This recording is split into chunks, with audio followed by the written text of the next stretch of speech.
Well, I think Dad's big influences were one, he was a lot of fun, and and it was different, of course, at different times in your life, right? But he was always such a good dad, and so when you thought about Dad, I always felt like when my whole life is he was strong, physically, mentally, totally everything, physically, mentally, you know. Through his integrity, how he was as a family man.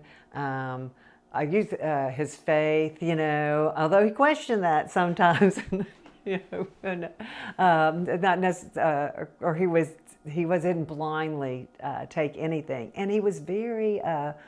So he was really an adventurer, and he always liked to do things and change things up. So I like that, and I think I learned from him on how to enjoy the moment in the day and do different things and try different things, because both he and Mom tried a lot of different things. They were when we were kids or in high school. They're going to do transcendental meditation. Which was like, I don't even know what that is, but okay. They were good about also Dad and Mom, maybe Mom more so. They tried to get me to play piano because Mom said I had very nice long fingers, but no talent to go with it. Anyway, and I've wasted their money taking piano lessons for many years. But she was always, really wanted me to do things, and Mom was always very kind, like, oh, you've got such pretty long fingers. You do everything. She never said anything negative to you, and I never remember Dad saying anything negative either. They were disciplined. No told you when you did, what was right and what was wrong. But I never ever remember them being unkind towards any of us. I mean, we got the belt or the thread of the belt. I don't think we ever got the belt. We got the thread of the belt, or the paddles, with the paddles or something, and you get a spanking, but they were never unkind, and they always were. I felt like they were very forward looking, and not backward looking, and I really got that from them. And I don't know if that was an influence or just a natural thing that I got from them, because I have a tendency. I don't carry a grudge, or maybe there's one or two things to remember, but most of the stuff is, you just move on, and maybe that's part of playing sports too. It's like, hey, you can't do anything about what's happening now. You can only do about something that's going to go forward. So that was real good. So I got that sense of adventure from Dad, or I want to get that sense of adventure. That's what I remember about him, and just being strong, and Mom being really kind, but also strong too. I mean, she had to take care of us when Dad traveled all the time, and she ruled the roost, and she had her rules. Like, she took her nap every day. Remember, you could not interrupt Mom when she had her nap. Never got that until I was older. It's like, oh no, I get it. We just were exhausted, and we, exhausted her. So that was good. And then probably Clarence Keller was Dad's and Mom's good friend, and he helped me at Merchants Bank. But one of the things that he always said was when Dad retired, when he was like 63, I think, he got all the people that had retired around him, and that's when they would take road trips. They'd start playing volleyball or badminton in the backyard.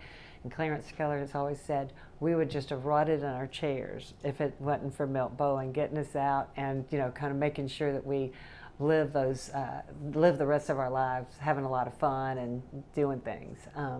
So Dad always liked to play games and do things like that. So I think I get that sense from him. And there's a lot of characteristics I have of Mom that, sometimes I'm like, oh my gosh, I'm just like Mom.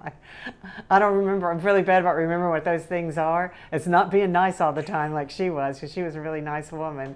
But she was pretty organized about things, got things executed well. She would execute. I think I admired her about that, because she got things done and are working around the house.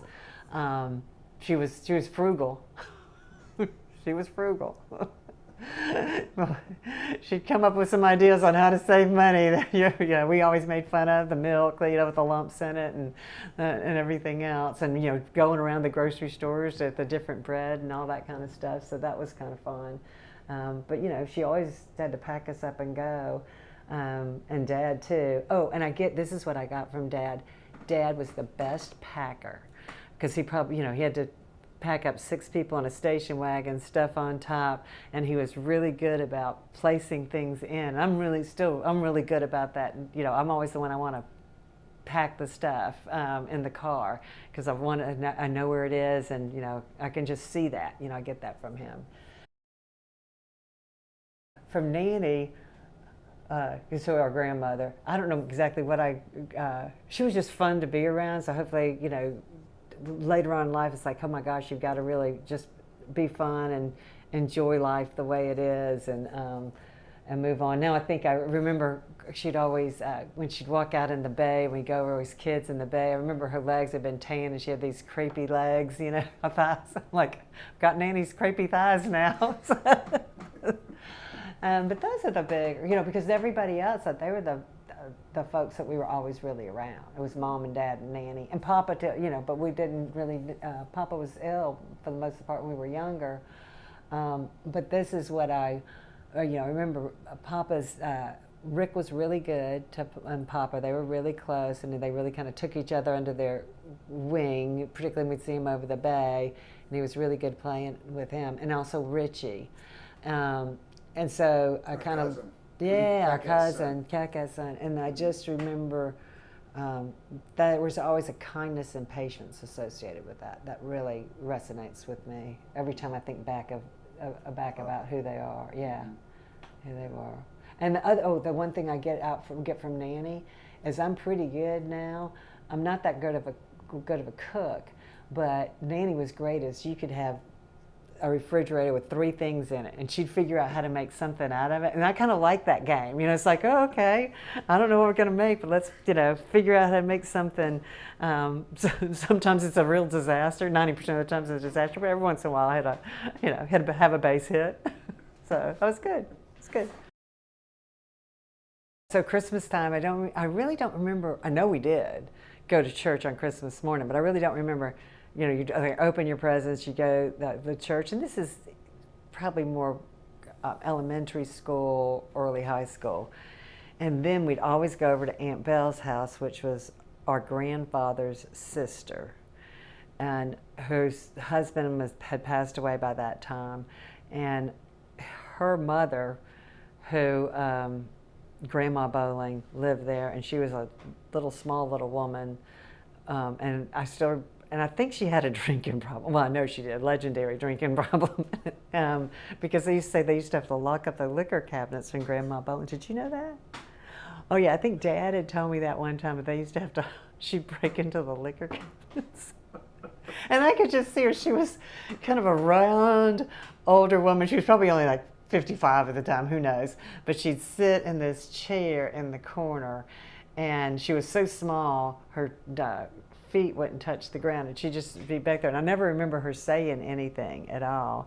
And then Aunt Belle would be on the other side, and we'd all come in to see her, and hey, and they were like, go kiss Grandma Bolling. That was kind of like it, and and then you just do your own thing. But we always would watch TV, because Aunt Belle had the color TV, and then she would always give us the same Christmas presents. She was very consistent. The boys got socks, never the color you wanted, never dark. Blue, aqua blue, yellow, and then the girls got panties, and they were always the gigantic panties. But it was real sweet, and they were always in those nice little boxes, I don't know what we gave her. And then she'd always have old fashions, which I'm still a fan of old fashions, I think, to this day. And when I like ordering them at brunch, because it reminds me of being at her house at 2 o'clock in the morning, even though I never had them, and seeing people drink old fashions, and I think daiquiris or something like that. But those were fun Christmas mornings. We would see them a lot. We always saw Kaka and Richard and Richie and Dee Dee, Dad's younger sister, a lot more than we saw Uncle Frank and Aunt Sue. But we did have a lot of outings with Uncle Frank and Aunt Sue, and we went to St. Pius and Bishop Tulane, McGill Tulane with all their kids because we were all about the same age. Vicki was your age. Nobody was mine. Feb was Rick's. And anyway, I'll tell you a story about Feb and Rick. I don't know if you know this because you were probably off at Spring Hill at the time. And then Chris and Missy. So they were younger. But going over to their house, we'd go in Christmas a lot. And they had that big den that was so cool. And then their bedroom was off to the side, and they had that round bed. And I still liked it when you go in their front living room, because Aunt Sue had the white flock Christmas tree with the blue balls on it and the color wheel. Or maybe it was a metal. I think it was the silver. It was either flocked or silver. Yeah, I can't recall. Yeah. And then the den was just so cool because it was a little bit round too. And Vicki had that great playhouse out in the back. And then they put a pool in later.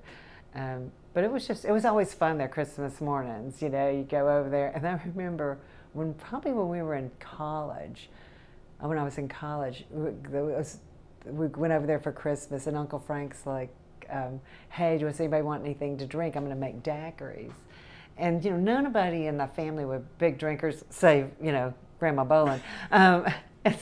But, you know, in college you're drinking and stuff. Anyway, I remember I'm like, oh, yeah, I'll take a daiquiri. And I tasted it. It was like, Uncle Frank. I said, what's in this? And he's like, rum. It was like rum and ice. And that was it. He didn't put anything else in it. So it's like, oh, okay. Anyway, so but they were always fun. Uncle Frank was always really kind. And all the kids, like Chris and Fab, they were always so much fun. So Feb and Rick were the same age, and for a while, I guess maybe when they were at St. Pius 7th and 8th grade, they became big buddies. It may have even been their freshman year in high school, but I remember I was at home, and it was only Rick and I living at home at that time, and Feb would come over and spend the night, and then they'd get up on Saturday morning, and they'd put on their white shirts and their whatever pants, get all cleaned up and slicked back, and they would put on like either not Old Spice, English leather, something. Cologne. Just coat themselves to go walk the mall to, you know, pick up chicks or whatever they did, talk to girls, you know, because they were in that stage of life. But I remember you would know because you could smell them coming to the mall. I was like, y'all going to the mall? And then they'd walk, you know, in the hot sun. So I imagine they stunk to high heaven with English. I don't know how successful they were once they got over there, but they were just fun because they looked like two peas in a pod, you know, so excited about themselves. Do you remember any stories being told about Dad when he was younger, as you were growing up, that you remember? No.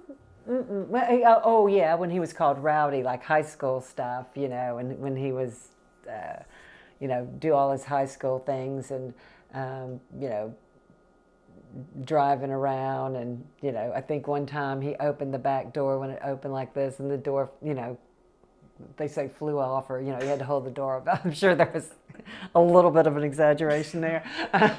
But yes, that, just those kind of, you know, those kind of stories about Dad. Nothing about Mom because she was, I think, pretty, you know, sedate. What was the story about the man who would come to Aunt Belle's house? Oh, Robert. Yeah, so Robert was an Afro-American man, not just a really nice guy. And apparently he was about maybe a year or two older than Dad. And then Uncle Frank was only, what, 15 months younger than Dad.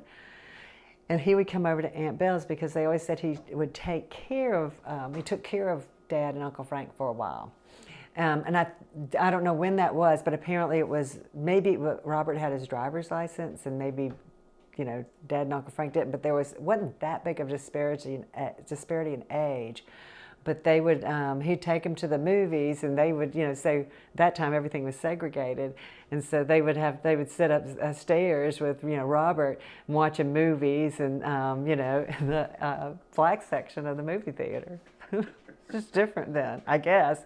We didn't live through it because I never saw that when we were growing up, or felt it. In growing up in Mobile, you just didn't notice it.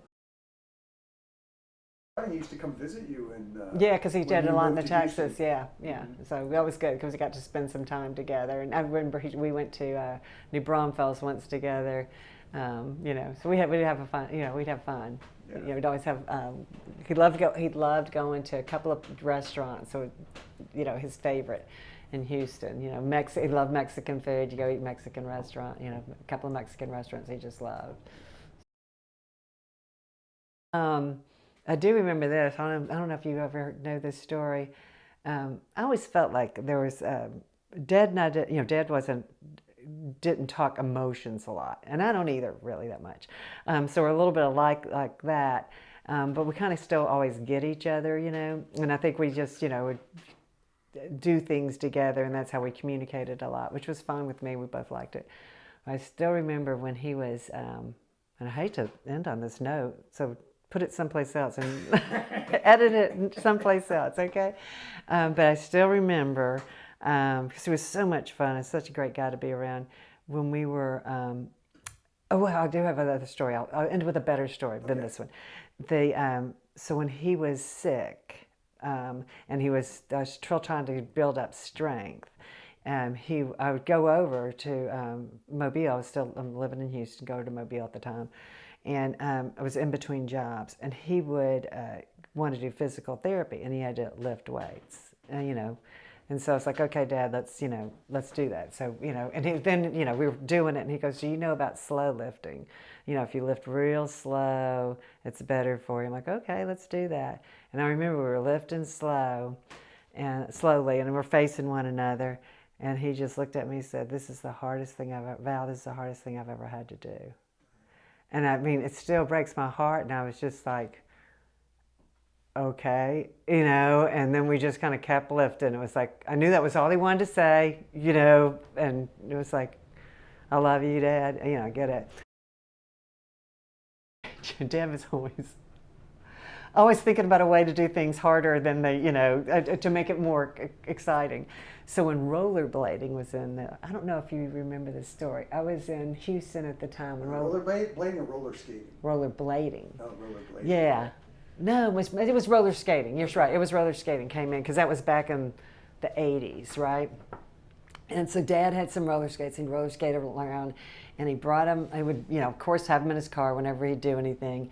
And at that time, I was living in an apartment complex near downtown, but it was right next to this big building that had a parking garage. And so one afternoon, maybe it was a Saturday, the parking garage was closed, you know, or that wasn't closed, but nobody was in there. So he's like, oh, it's like 7 or 8 stories, so I'm going to skate up, and then so I can skate down, you know, and have a good time. But I'm going to skate up so I can give myself a workout. So he skates all the way up. He gets to the top, and there's a guard there, and goes, sir, you can't do this. So then he had to get on his skates in the elevator